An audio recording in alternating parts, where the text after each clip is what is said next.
Hi, everybody. Good morning. Good morning. Erev Shabbat. We are super excited to kick off this this series. So first of all, my name is Caron Tabb. I am sitting in my studio here in Newton. I was born in South Africa, raised in Israel, and have lived in the US for the last 20 years. A non-profit professional turned full-time artist, and most of my art deals with issues of identity, of immigration, being an immigrant numerous times, language, belonging, longing home, being of many places, and of issues of social justice. My art is very driven from a place of a Jewish place. And I am excited to welcome you.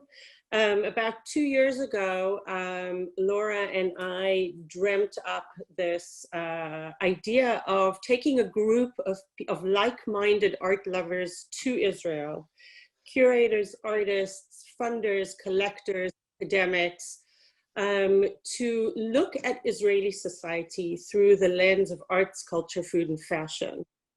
The idea that this vibrant, incredibly vibrant scene of arts and culture in Israel could tell us something about Israel, Israeli society, and all of its complexes is a really interesting idea. We always, or very often, we look at Israel through its political lens, but there is so much more that goes on behind the scenes. Incredible, vibrant society where more books per capita are written, and the arts and culture scene offers us a very different lens, a creative one, one that deals very deeply with all of the issues and complexities in Israel. So in essence, we were supposed to be doing this on the ground, in a bus, with Smadar and her microphone.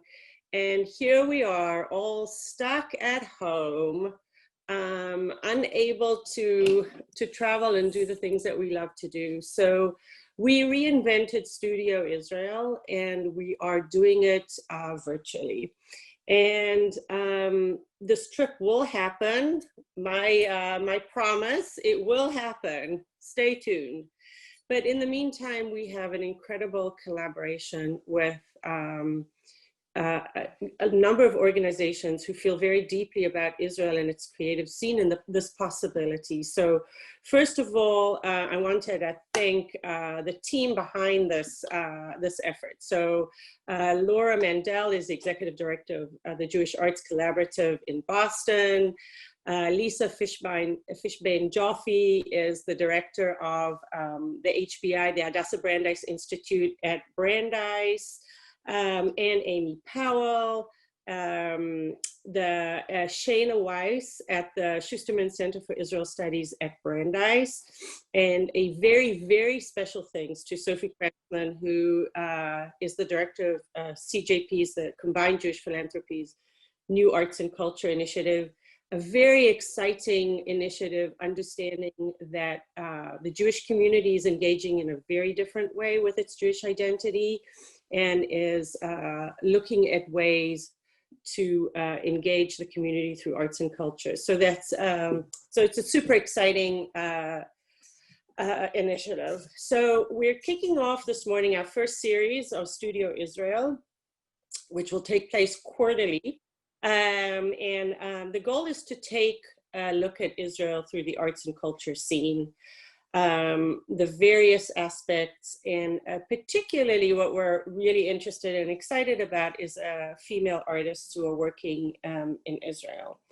You know, if it was up to us, the world would look like a very different place, but we'll leave that for the political scene.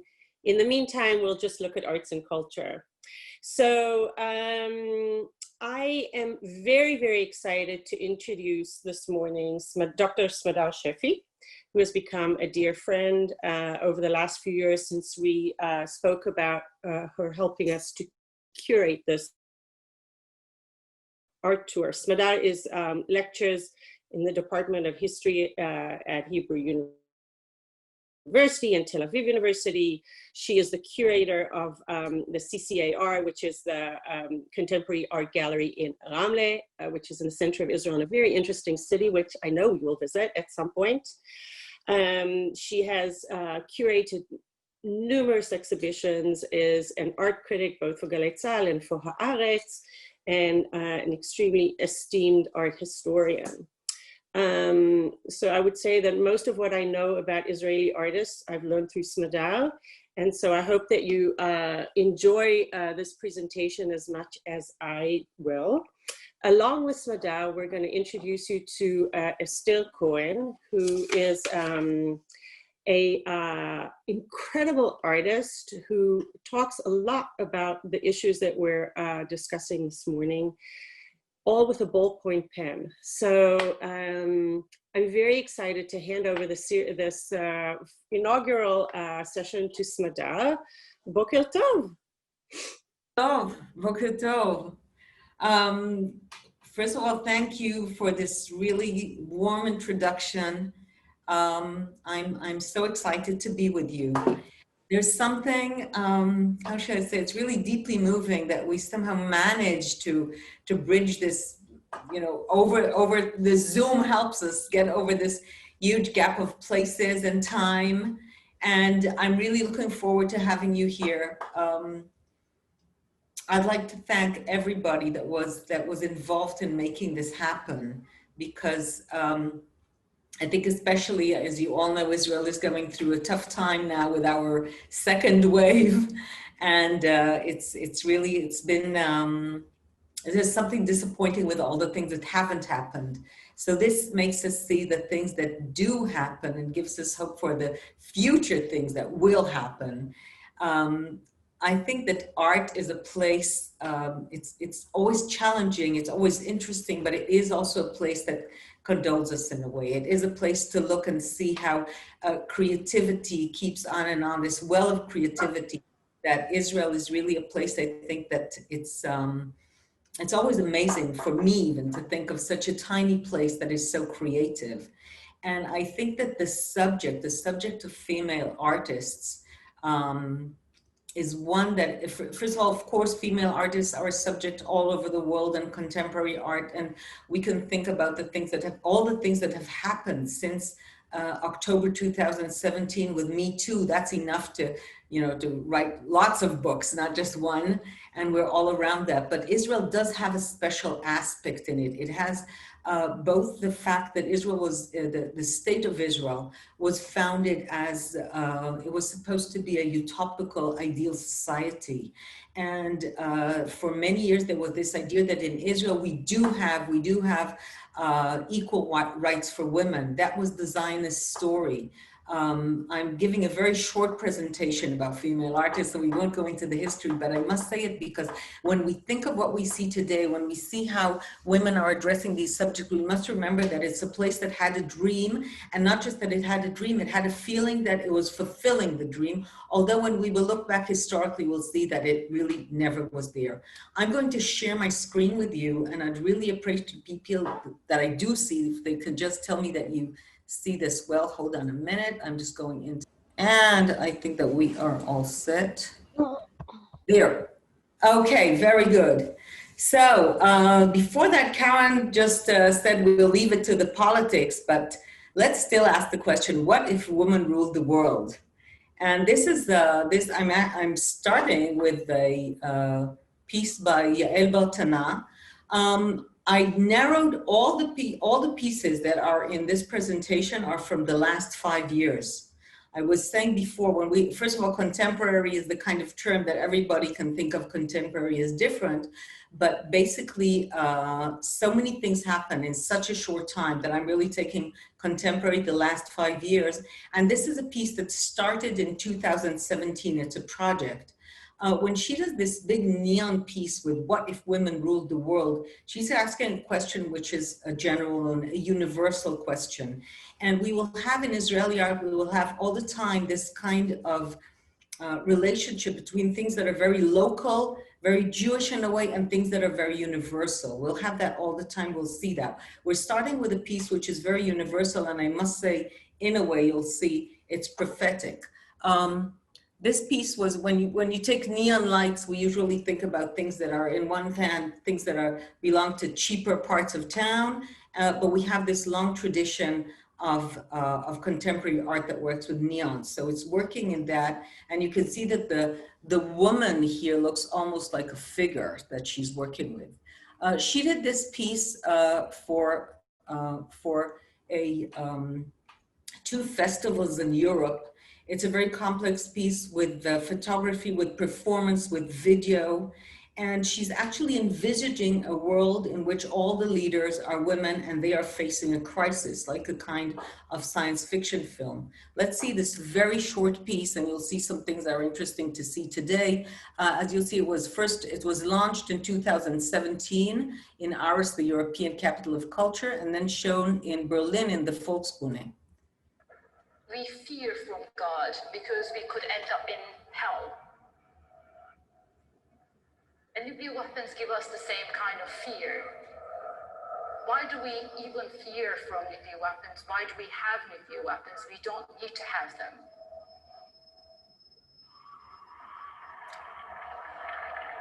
What if such a scenario happened? That is very scary.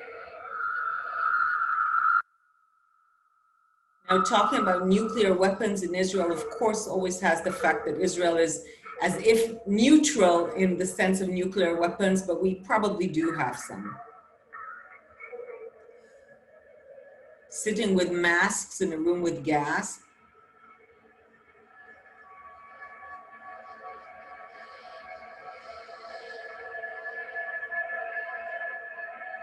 And then you have Donald Trump walking in.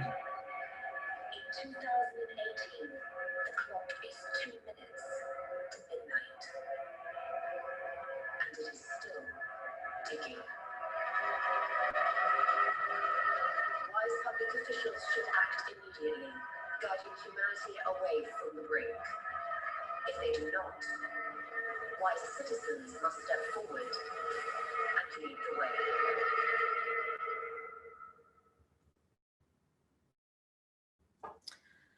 I think that it's the kind of thing that it's amazing when you know a piece of art and then suddenly reality comes and brings us almost to the same place. And the question of what if women ruled the world has become a question that we ask today when we see what do the countries with the best coronavirus responses have in common, and it's that they have female leaders. And so this turns the question into one that seems almost a practical one. And Yael Bartana actually takes this universal question, puts it in a piece that is with performance, with video, with photography. It's something that Israeli art deals with all these things. We have a very, very varied kind of art. We'll see that we're going to see almost every media possible. This is a photo that she did also as a piece of art in which this is Yael Bartana, and she pictures herself as a female soldier. The question of female soldiers, is that really equality? Is that what we think of when we think of feminist equality? Is it the equality to be able to take part in fighting? Is it the equality to take part in killing people? It's a very complex question when you find yourself that if you want to, in a way, let's say, defend equality, we find ourselves thinking of things that actually I personally would prefer women to be an alternative to this kind of thinking. So you find yourself in these very complicated situations of supporting something that philosophically you don't support. Let's see this picture. This is a picture by Angelika Sher. Angelika Sher is from Ukraine. And what she did here is this piece that I find fascinating. This figure in the center is her daughter. Her daughter, which was in the IDF at the time when she made this in 2017. And all the girls that you see around her are her friends. And she creates this kind of, we call it a Last Supper. This is immediately what it reminds you of. Here they are close up. They're eating watermelons. Watermelons, which have in Israel quite a few associations. First of all, it was chosen as the favorite national fruit you know, like favorite national bird or whatever. So it's watermelons. But watermelons also is something that was many times portrayed as something that has to do with a kind of something that has sexual insinuations. In early Israeli art that was made, almost all of it by men, the picture of, let's say, somebody eating a watermelon with a knife inside was sexual. It's interesting when I show it to publics that come, especially, let's say, from the state. Watermelon also has racist associations to it. So you have all these things in this picture of actually a group of lovely 18 till 20-year-old girls sitting in what is the Israeli Mayflower. This is the Jezreel Valley. This is the place where you have the first settlements. So yes, they are equal, but, and of course you will hear it, the Americans' insinuations, they are equal but separate. And we'll think about this piece that is made by somebody that immigrated to Israel, a newcomer from the former USSR. And we're going to talk about Israel as a society, of an immigration society. And let's see the very famous piece that Israelis always think about, and people that have been following Israeli art will immediately recognize. It's this piece by Adi Ness that was made in 1999, and it's The Last Supper of Soldiers. So let's just take one more look and we'll see how, in a way, there's a kind of a, it's an answer to it almost 20 years later with something there that was all male. This is all female. If there was these kind of IDF plastic cutlery, here you have the watermelon, something that is much more in touch with nature. And if that was in a building, they are sitting outside. We definitely do have a female alternative to this. I was talking about the fact that we're an immigration society. I think that one of the most interesting things that is happening now is that finally, more than 30 years after we've had people come from Ethiopia, the community of people that originated in Ethiopia is becoming a voice in Israeli culture, not just in alternative culture and in music, but also in the visual culture. And there's something that I find fascinating, because the Ethiopian community, and it's something that I'm afraid that we many times get aware of from negative things, the fact that they stand out, they look different, they're a different color than most Israelis, but here they're actually showing diversity, and they are presenting themselves inside this scene. So when you see this piece by Michal Mamit Verka that finished B'Tzal'el, that did the whole, I'd say that this is almost the initiation until today of Israeli artists. It's to learn in one of the academies. And she makes a portrait, and it's just a portrait that she shows everybody looks different, and it's somebody from her community. It's not somebody that is one of the workers, one of the work immigrants from Africa. It's somebody from the community, and she shows him in a very dignified way. And here she's bringing up something which is a real question in Israel. This, you can see, this is Waiting for Avera Mengistu. And Avera Mengistu, this is he's a person from the Ethiopian community, probably with some challenged in his, I don't know how to say if he's on the autistic scale or something, but it's somebody that is psychologically challenged, and he crossed the border to Gaza. And we know that Israel, when Israel wants to bring somebody back from Gaza, if it was Gilad Shalit, if it was other people, this was something that was on the news all the time. And this community is feeling that because he is from a different community, from the Ethiopian community, I'd say the hegemonic Israel is not really taking any trouble, and he's still in Gaza until today. You can see that this piece is from 2018. And look how she portrays herself. She portrays herself sitting alone in this park. People maybe recognize this as a park in Jerusalem, a very big one. And she's sitting there on her own in what was supposed to be a demonstration. So you do have some loudspeakers here and blankets, but she's sitting here alone, and there are two children here in the background. And this is a feeling that that community has, I'm afraid, until today. I don't think it's definitely not changed since 2018. That is, this community is not really part of it. Zoya Cherkesky, which is today definitely one of the most popular and decorated Israeli artists, also came as a youngster, as a teenager from Kiev, from the Ukraine. And I'm showing two very different pieces of hers. This is from 2016, in which she's speaking about the fact that also this community that comes from Eastern Europe, from the former USSR, is still today not yet really still looking for a place inside society. So what she shows here is this young couple, that it seems as if they've done everything right to become part of the Israeli mainstream. He's wearing a big kippah. Even the little baby has a kippah. She's dressed like a pious woman. There's Kabbalat Shabbat. On his t-shirts, it says that he works in, that it maybe doesn't work there, but he has a t-shirt of a cleaning company. And many times we know that people that are immigration, if it's first generation or second generation, many times find themselves in manual jobs. You have on the wall, you have this Bank Leumi with a flag. And then you have this rabbi, which is for some reason looking in their fridge. And the rabbi sees pork there. So we're talking about these day-to-day questions of different dietary issues, different communities that have different dietary traditions. And Zoya, and she's very ironic in this, I think the fact that she made this rabbi look a little bit like a pork himself. And she definitely says what she thinks about this guy that is looking in this couple, and they look, I mean, they look totally frustrated.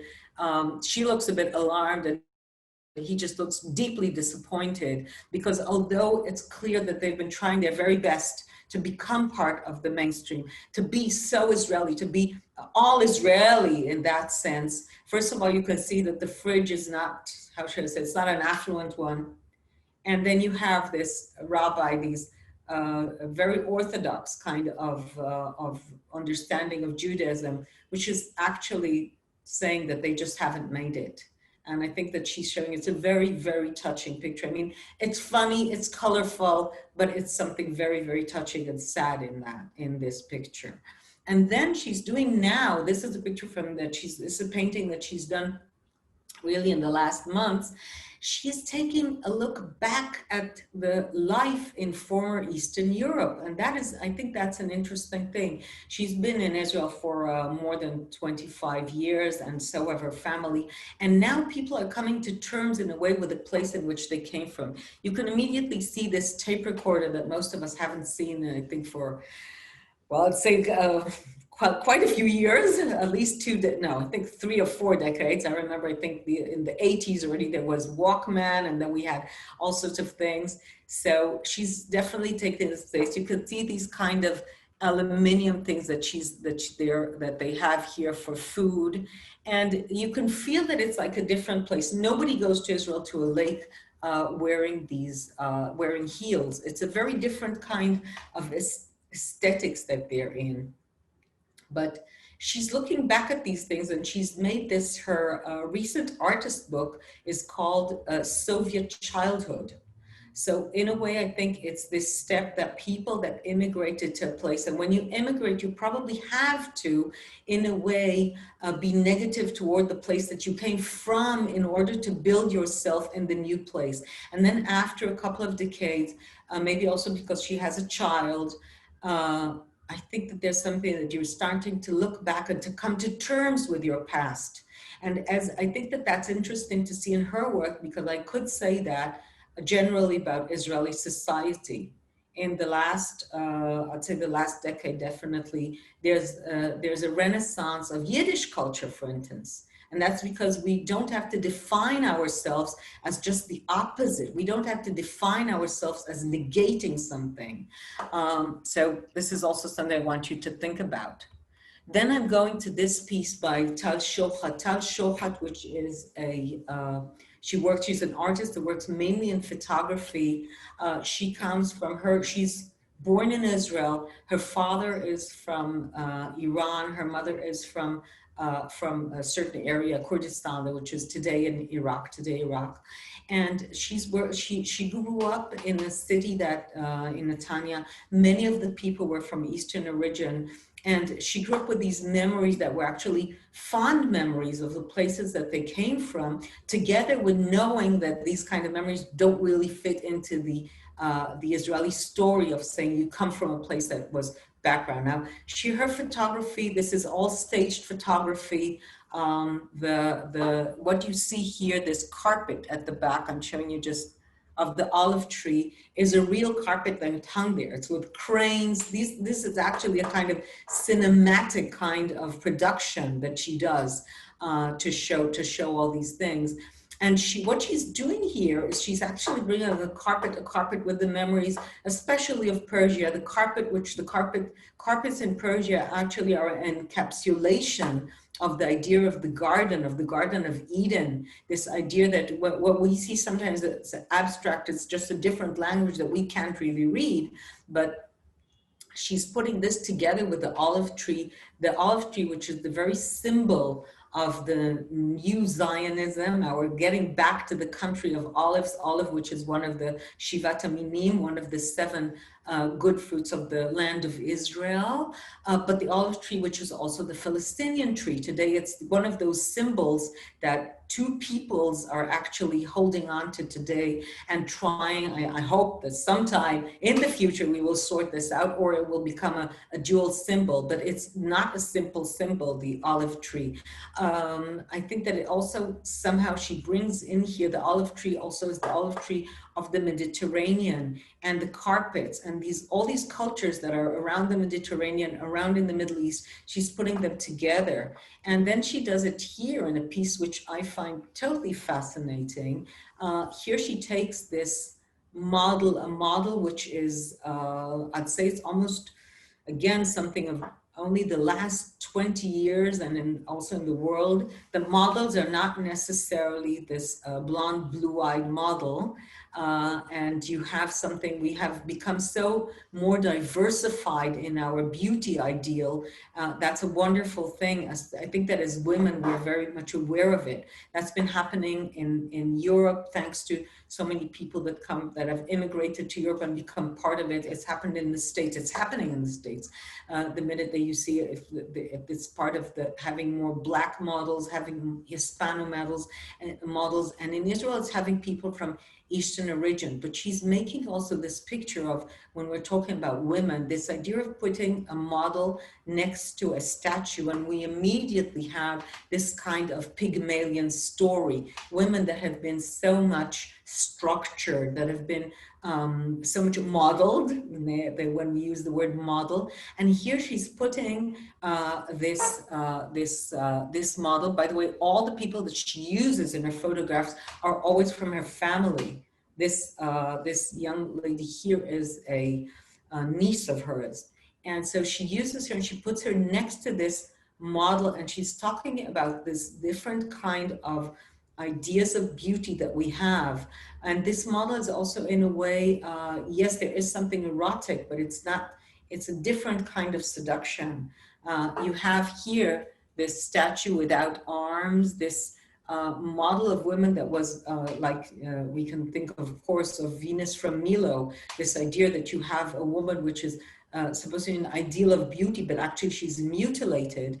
And then you have, just opposed to her, this young woman which looks very much full of life, and she gives a totally different feeling. And all this happens in this studio. Maybe some of you can recognize it. I hope that you've all been to Tel Aviv and you could recognize the Suzanne Dalal, the studios there.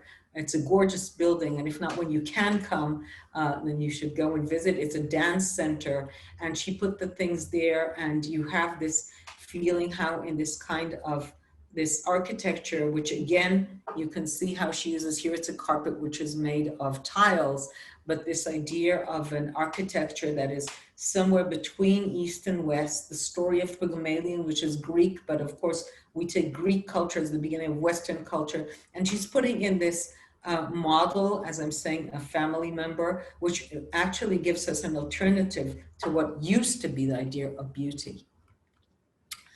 Fatma Abu Rumi, when we talk about Israeli society, I think we are encompassing more and more definitely in the arts, and I hope soon in all walks of life.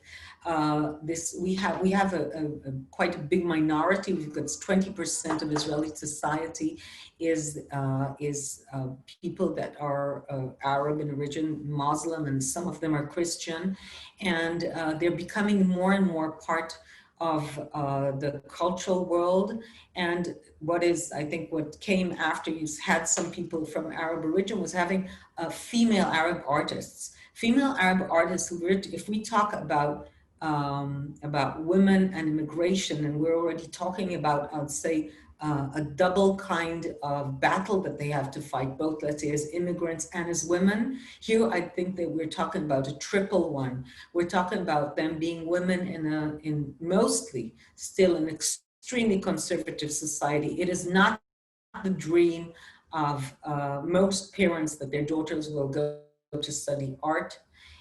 So they're in a very conservative society. They are discriminated still. There's still discrimination against the Arab minority, and they are not Jewish in a Jewish state. So they have really quite, I think there's quite a few things that they have to come out and do art. And I think that Fatma Abu Rumi, for me, she's very interesting. She's a wonderful artist. Look at what she does here between painting and drawing. I'm just making this. And when she talks about herself, you can see that when we talk about ambivalence, about different identities, look how she's left her face to be both in drawing, and here the body is in painting. And what seems to be at the beginning, I think when you see this painting, the first one, this one, then it looks as if she's wearing a Palestinian dress. And only when you take a closer look, do you realize that she's just holding a hanger with it, but what she's wearing actually is a black t-shirt. And she's really putting herself in different. This is something that she really made like during the last year. Of course, even when she puts herself, when she's already inside wearing this traditional Palestinian dress. And by the way, this is for a different lecture, but each part of this embroidery holds a history in it. From each embroidery of a Palestinian dress, you can say from where it comes, from what tradition these embroiders, the artists were. And but she, as you can see, she's not wearing the traditional Arab headdress. So it's clear that she's not part of it. She's wearing it like wearing an identity. And again, here she leaves part of the work only like in this black and white. In a way, we can think of her, of portraying herself as going from one certain situation into the other, and she is just showing us. And I think it's fantastic the way that she does it. Actually, in an image, she's showing the way that things change, the way that things dissolve. And she's freezing this moment so that we can look at it. We can look at it and we can appreciate the fact that things are changing. Her identity is changing, the way that she does things. If you'll take a look, you can see that she's actually holding a masbacha. These are these kind of prayer beads, which are, they are not confined only to men, but usually they are with men. Women in Islam also have to pray, but they can do it in different places, and it's much more flexible, and they usually don't have these, but she is holding on to it. So we definitely have somebody that is, she's looking at the place between tradition and between being in modern times. By the way, Fatima has done the most amazing thing, and I hope Caron said before that we will make the trip. She's opened a gallery. She's opened a gallery now during the Corona. She opened a gallery in Nazareth, which is a city that is going through great changes. And I was really, what should I say? It's such a courageous thing to do. Another Arab artist is Samar Shehada, and she takes a very different approach. She's making herself, this is a self-portrait. On the one hand, she's completely covered, and then you've got something fantastic, and you can think of it as so many. Let's think here. I think immediately anybody that comes from Western culture, being Jewish or Christian or whatever, when you see the arm stretched out like this, we're thinking of a cross. We're thinking of Jesus Christ. And then she has here, she's actually, all her body is covered. What you have out are the limbs that with them we can perhaps walk or go away, the hands in which we can change the world, we can do things.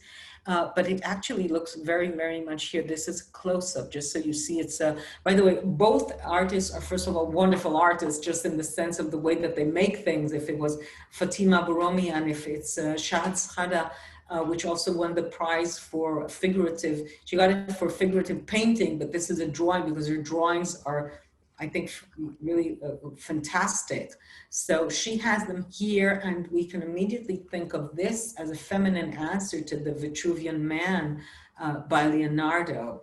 Again, I want to point out this fact, I said all-time Israeli culture, and that's of all the communities, is one that goes between being very local and being with a look both at our history and at what is happening today in the world. Israel is a place that always feels itself very small, and our gaze out is something very intense. So you have this, I think it's, I'll just go one moment back to the piece so that you can appreciate it. It's a wonderful piece, and I think that the fact that she covers herself completely for an artist to paint herself as a portrait without eyes is just so interesting.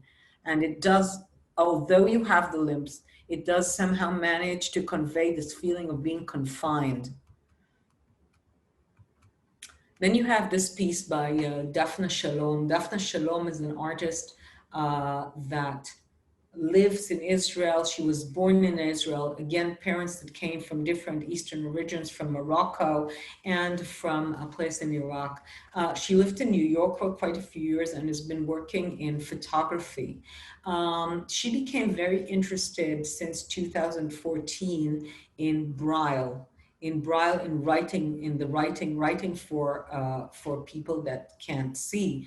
And this idea that we have a text that is for people that can't see, for blind people, that we feel the text, that the text becomes something that is so sensuous.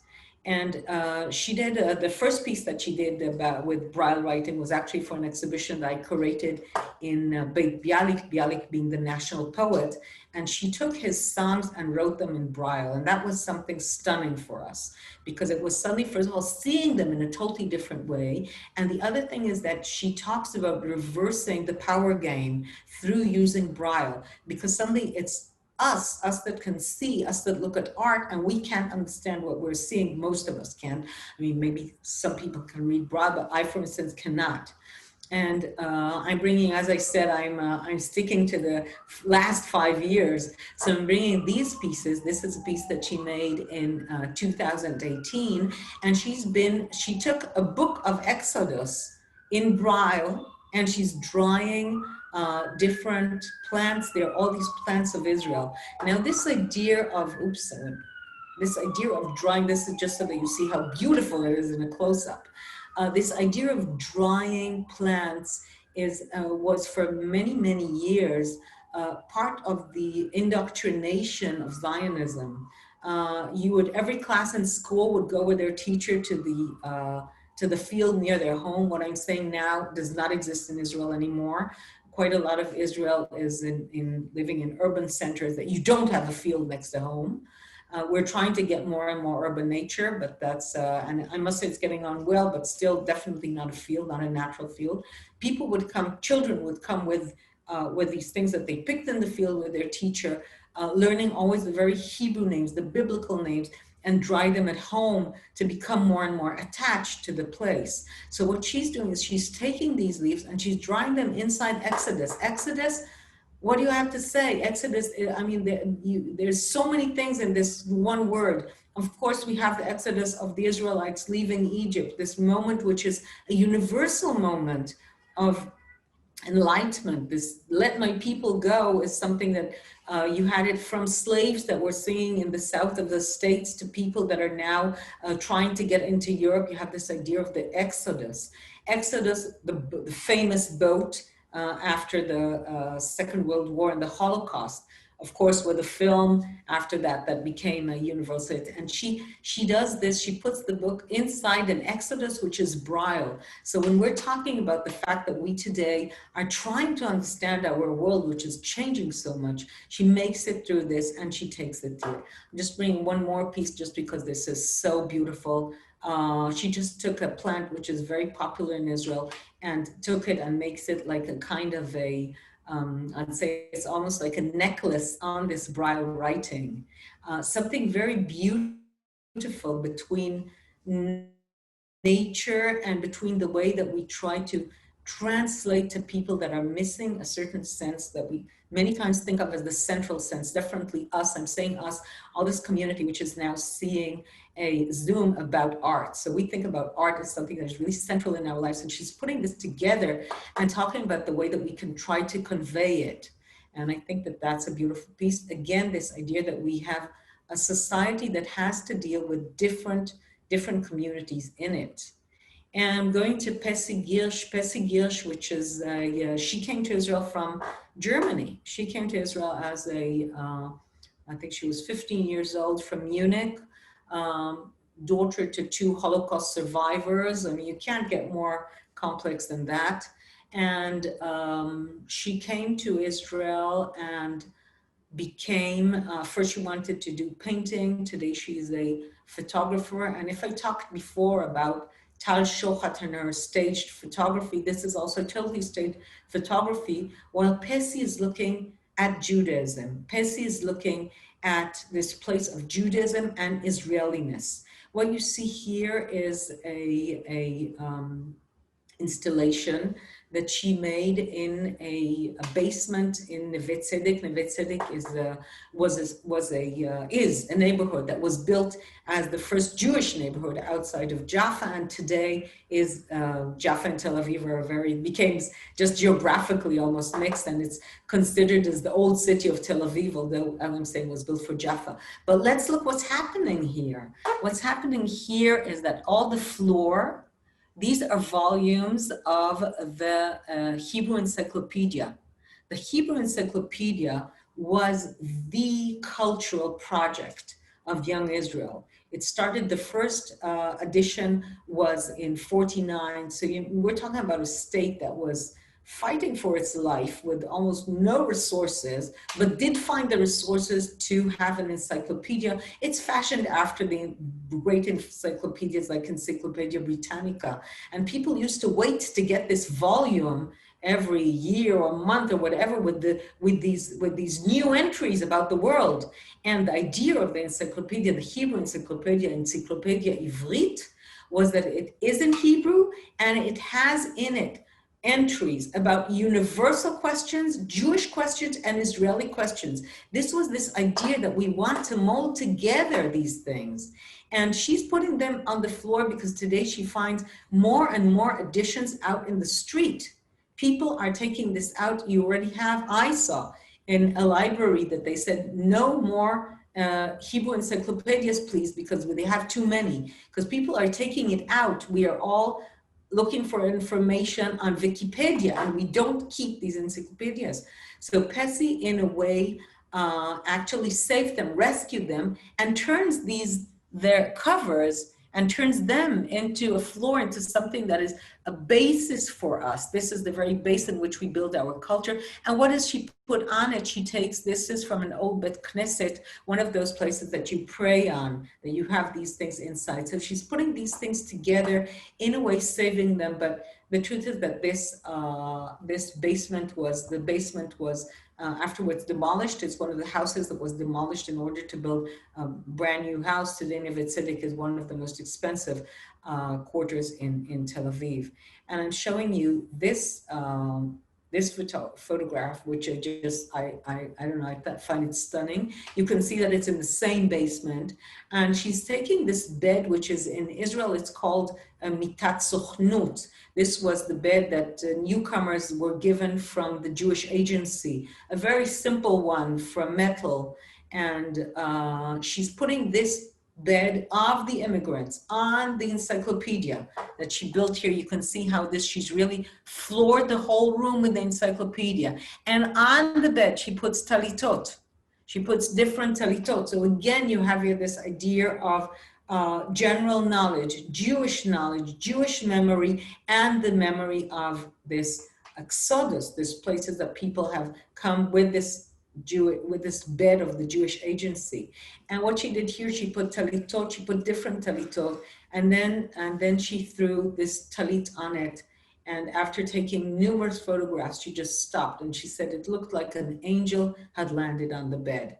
And that's what it's called. It's called an angel. And this is a piece that I'm moved in each time I see it. I showed it in an exhibition in Jerusalem, which is now going down.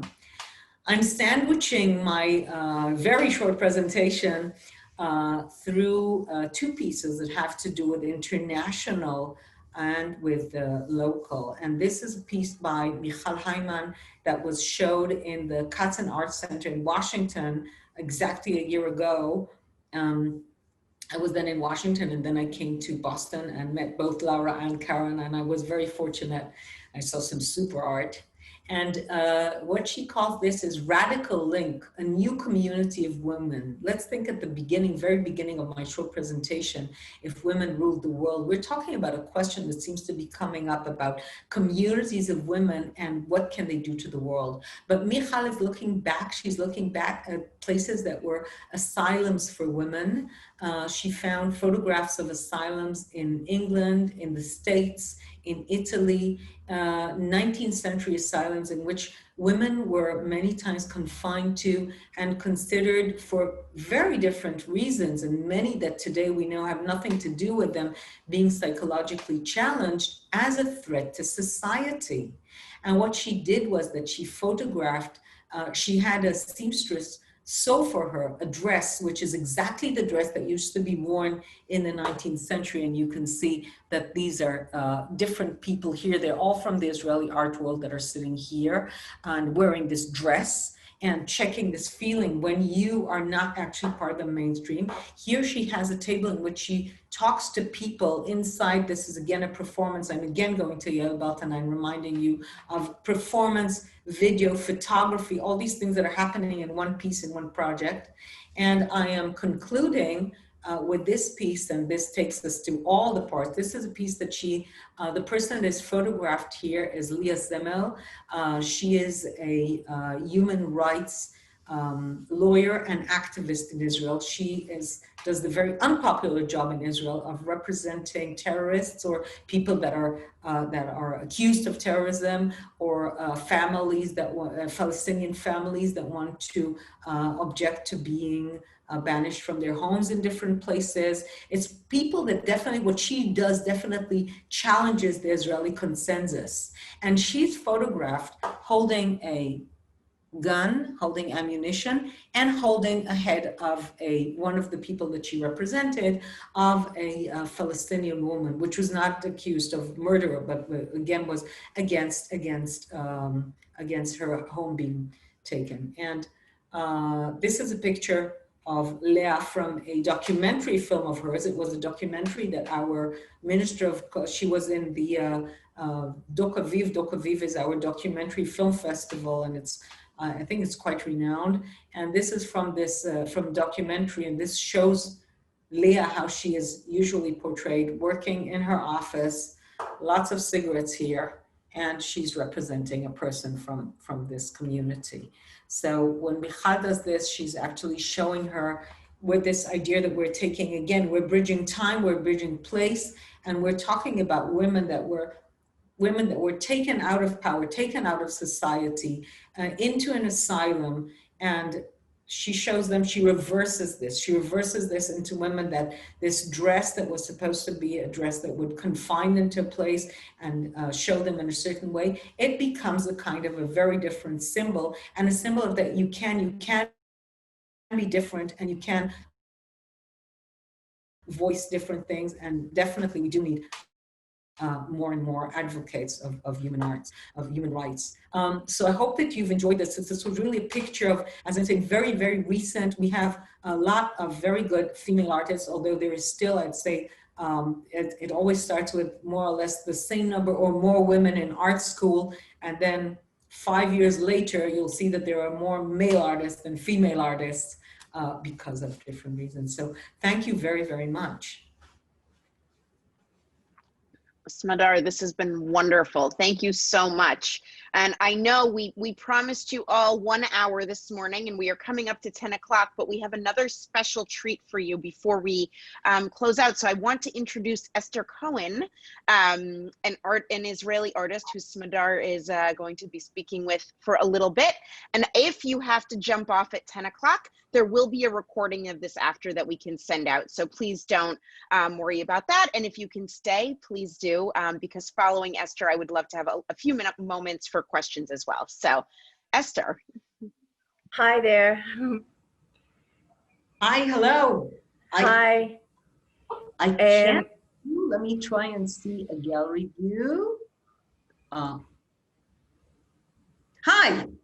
Hi, you see me? Hello, hello. Shalom. Great. Hi, everyone. Esther, introduce yourself, I think, because I'll just say that Esther is definitely a fantastic artist, as Caron said before. Tada. Maybe you could just, if you could just put on the presentation. I will. Definitely. Hold on. I live in Tel Aviv. In recent years, I've been practicing my art through the ballpoint pen, as Caron said.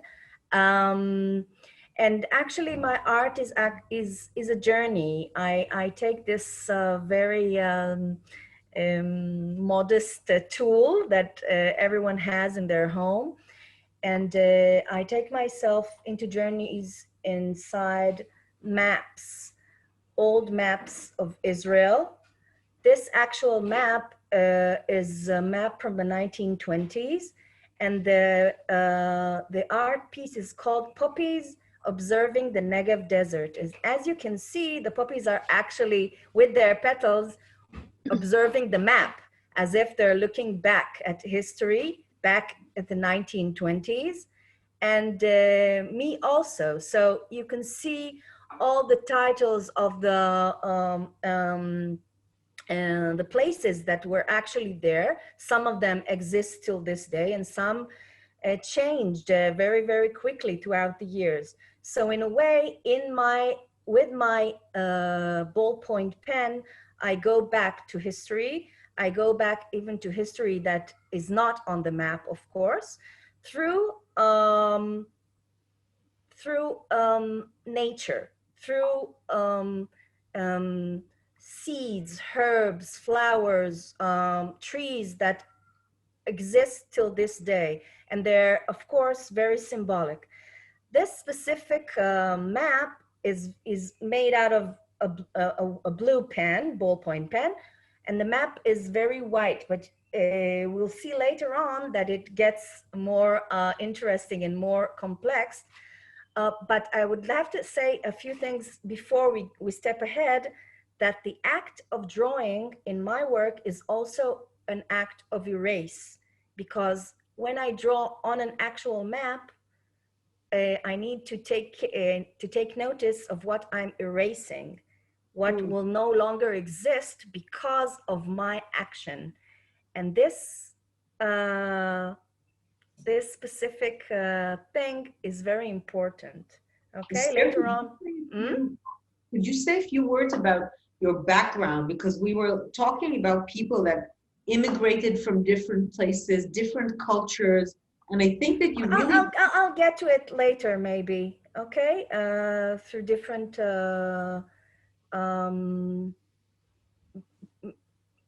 art pieces that are relevant to my heritage, I think.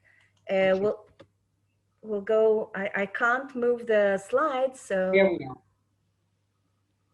Okay. Okay, this slide is made out of two drawings. The one on the right is titled Nazareth in Hebrew, and the one on the left is an anemone flower. So as I told you, for example, the map on the right, I got from the agricultural center in Israel. They heard about me and they wanted to throw away maps that they had because of various reasons. They literally gave it to me as a gift. And I took a journey into these maps, old maps from the 1950s and the 1960s. And I took notice of Nahalal, which is a town in the middle of the Jezreel Valley. And it has a round, it's very unusual. It has a round layout. So it's very close to Nazareth. And it gave me the idea to relate to the thorn crown, Jesus' thorn crown. And I investigated, I made some kind of research from which thorn did the actual thorn crown was made of. And I was very, very curious. And there are several answers to that. There's no specific one, but some of them relate, of course, to biblical aspects. And one of them is the domim, the shizaf, we call it in Hebrew. And in Arabic, it's called Nabak el-Masih, the thorn of the Messiah, or the, there's another one that's titled Ziziphus Prina Christi. That means the thorn of Christ, like a chochube. So I drew all of them on the map, relating together in some kind of knot, okay? And you can see the anemone on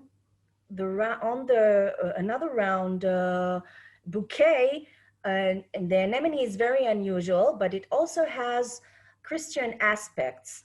The anemone flower is a flower that I go back to a lot in my work, because it has a lot of symbolic aspects in relation of male and female, and of conquering the land, not in a materialistic way, but in a rather symbolic and more like a storytelling.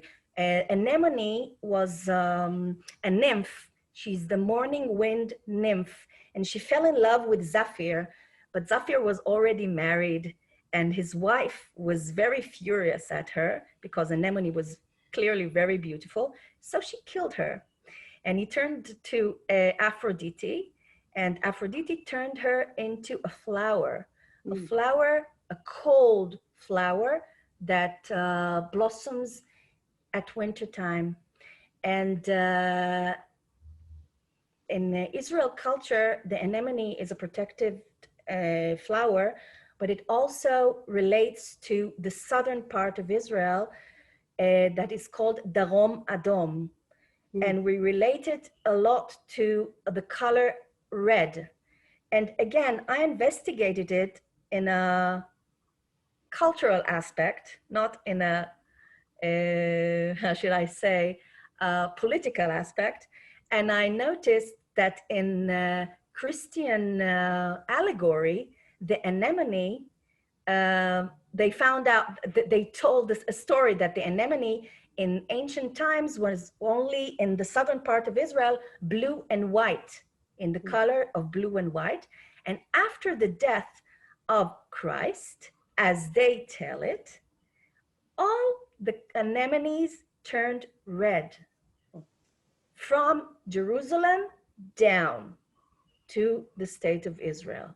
So it's a myth, of course, but it gives you a reason of why this particular part of Israel that has so many red anemones blooming at the same time. So I found it very inspirational, and that's why I made this drawing that you see on the left.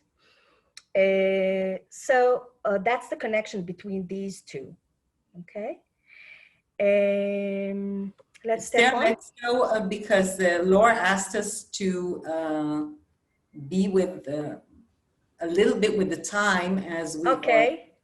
So let's get to things that I think are really this is when, if we're talking about political, that yes. was This is the protective edge, yes, the war and that happened in 2015. With the flowers inside. I think that this is one that we should take a close look at these things when it happens together with the anemones and what is happening here in the background.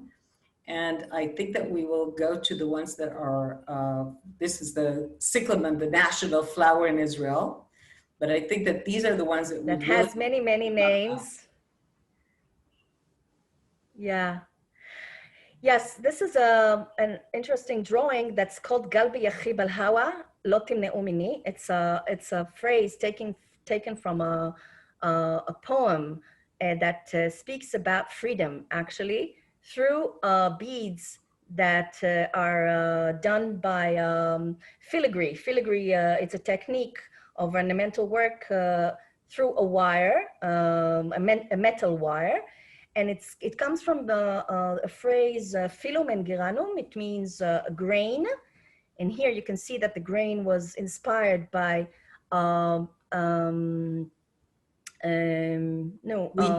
wheat and barley.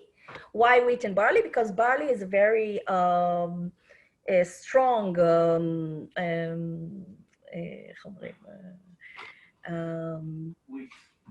and it's actually basically meant to be on the women. I have one here. You can see it here if you can see me on the screen. And it's actually a very big bead, okay? And it's worn on the bride in order to protect her, just like a talisman. And inside the talisman, there are like small prayers, just like in the mezuzah, right?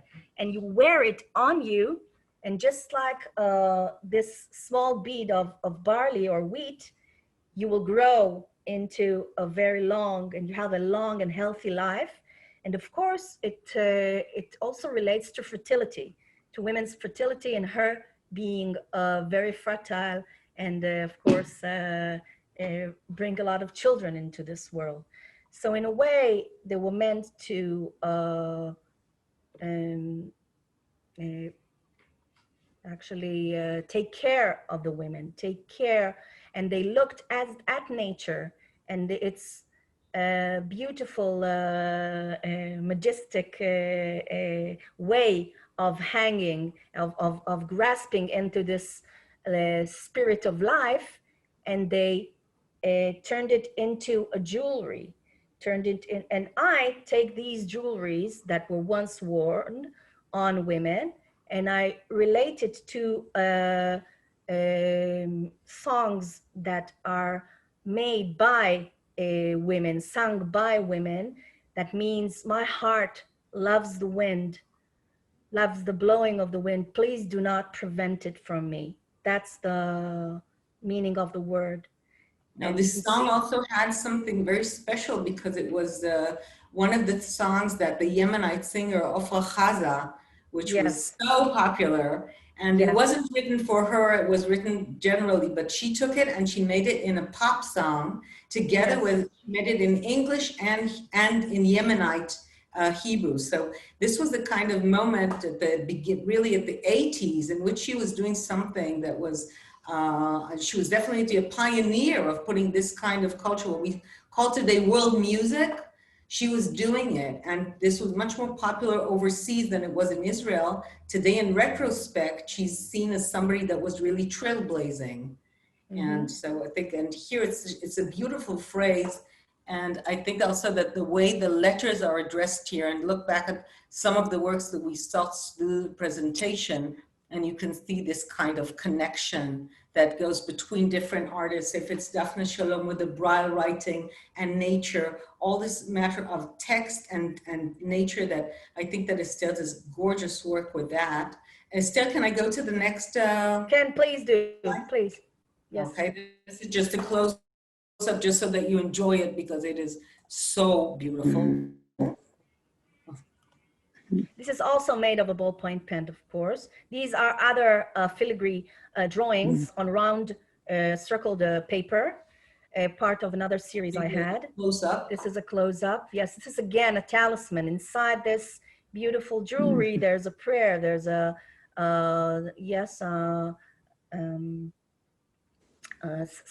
some of them are Kabbalistic prayers that made of special letters. I think that what you can see here, which is amazing, is how there is a text, the text is hidden, and when you make this kind of jewelry, you can immediately see how Esther shows this echo between nature and something that is man-made here. Yes, the design is very much influenced by the flowers, by the specific grains and flowers that were chosen for these jewelry. Yes, there's a strong connection. Just even closer because they're just gorgeous. This is another jewelry that I drawn from the henna tree. Yes, there's a quote from Shir HaShirim, Eshkol HaKofer Dodi Li B'Karmei Ein Gedi. This is the actual flower, the blooming, the fruit of the flower of the henna is actually looks like a bee. You see it here, the round bead. And these series are very much influenced by the henna Loswinia henna tree. Yes. Esther actually has been doing quite a lot of work which deals with this, trying to investigate what were the plants that we read in the Bible about different plants, what they actually were, understanding them. And again, I want you to think about this fact that we are connecting and bridging different times. And she's coming from a totally different attitude, because it's not one that is just ritualistic. It's that idea that the way we relate to nature and the place that she's putting it together with something that is adorning women, which is just fantastic. Yes, it actually took a lot of time and investigation to get to these answers. I didn't know it at the beginning. It was it's again a journey. I must say that my mother comes from a Yemenite origin, from Adanic origin, and we had some of these jewelries in our heritage, in our home. So that was the beginning of my curiosity, and later on. If I'm talking about my mother worked in a book publishing company, and every Tishrei holidays we received a big package of books because of that was the gift from the book publishing company. But the wrapping paper was made out of damaged sheets of paper from this actual book publishing company, but most of them were of atlas, of maps, and some of them were damaged and defected. So I cut them, I cut pieces of them as a child and put them in small like notebooks or sketchbooks. So that's how it began. So each and every drawing that you see here actually has a very personal family aspect in my private home. So that's the beginning. The beginning is my mother, my father, my heritage, small small stories from my childhood. But this story is actually a feminist story, the one that we see now, the Citron Blessing. It's Osnat Barazani was I must say, it's an astounding figure. She was head of the yeshiva. And in the 16th century, yes, in Mosul, Baghdad, a very unusual woman. And she, besides that she was very well known within her community, she corresponded with a lot of rabbis throughout the Middle East, and she wrote in Aramaic and in Hebrew, that is quite unusual for the 16th century in general, and for women in the 16th century, it's really, what shall I say? So this drawing is about a story that relates to Sukkot. Before Sukkot holiday, she requested citrons from the Holy Land to be given to her in Mosul, Iraq. So she wrote a letter, a request letter from a rabbi here in Israel, and he sent her several citrons for her to sell in order to get money for her yeshiva. And the citrons on the way were stolen, and she didn't get them eventually, and she was broke after that.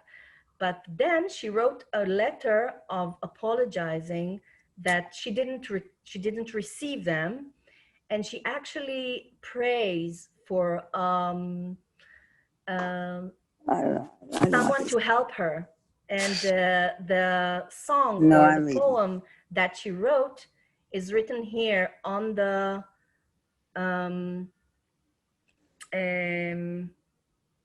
it's like this metal plaque that she as both as a kind of a talisman, and she's actually putting them also here. Her name is in the ribbons, and again, I think you can see how it can remind you of these tree wishes that you have in different kind of communities all over the world, that you put the ribbons on the trees. So this idea of the word and nature and asking actually for something. And yes, the citrons did not get it, they didn't make it, but the letters remained. The poem remained till this day. So it's very symbolic.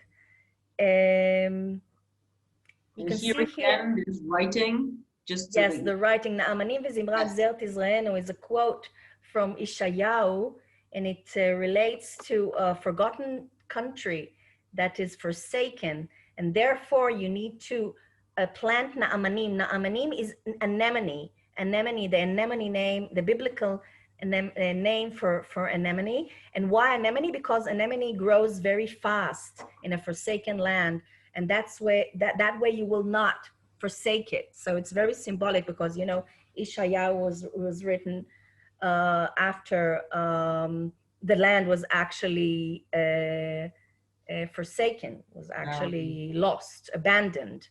So I found it very symbolic also. These drawings are on show currently in a gallery in Neve Tzedek. Smadar, you talked about Neve Tzedek in your presentation, and then now it's closed because of the quarantine, but hopefully very soon it will reopen.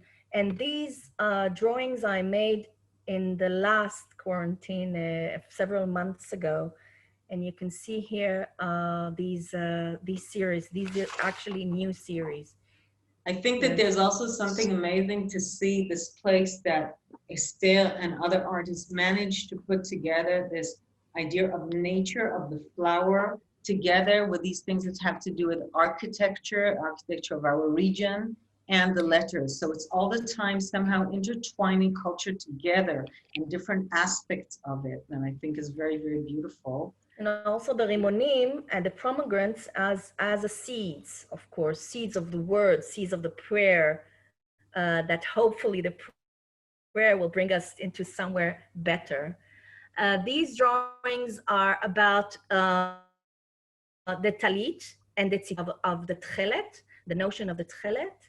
And it relates to, again, plants and flowers that were made out of the blue color. Yes, the kalailan, it's called kalailan, the flower, and blue indigo in English it's called, and it was made out of a specific flower, but the actual tchelet was made out of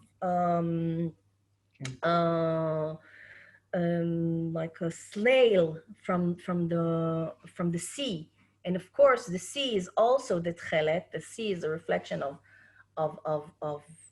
the sky, and the sky is the reflection of the sea, and it's about that. It's about, these series are about that. It's also in the same exhibition right now in Neve Tzedek. I want to take us just to see, just for a few seconds, of a new video that is no, we don't have it here, So we'll see this as a last piece. This is the piece in Neve Tzedek, and I am passing us to Laura.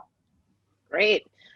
Esther, it is fascinating to listen to you and hear there's so many different inspirations in your work. Smadar, this has been phenomenal. Thank you so much for painting a really brief picture of contemporary Israeli art. And I know that there are so many themes we're exploring here that I think we all wish we had more time, but we promised you an hour and we are over. So what I will say is this is the beginning of this Studio Israel series. It's been wonderful to be with all of you today.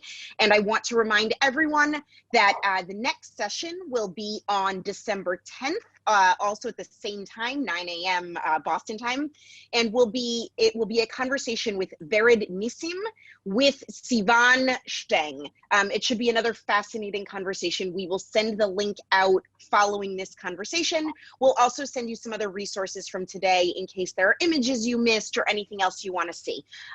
So thank you all so much for being here. Now that you've been part of this, I will assure you, you will all get much more information, and enjoy the rest of your day. Thank you so much. Thank you. Thank you. It was wonderful being with you. Yes. Toda rabah. You too. Thank Thank you.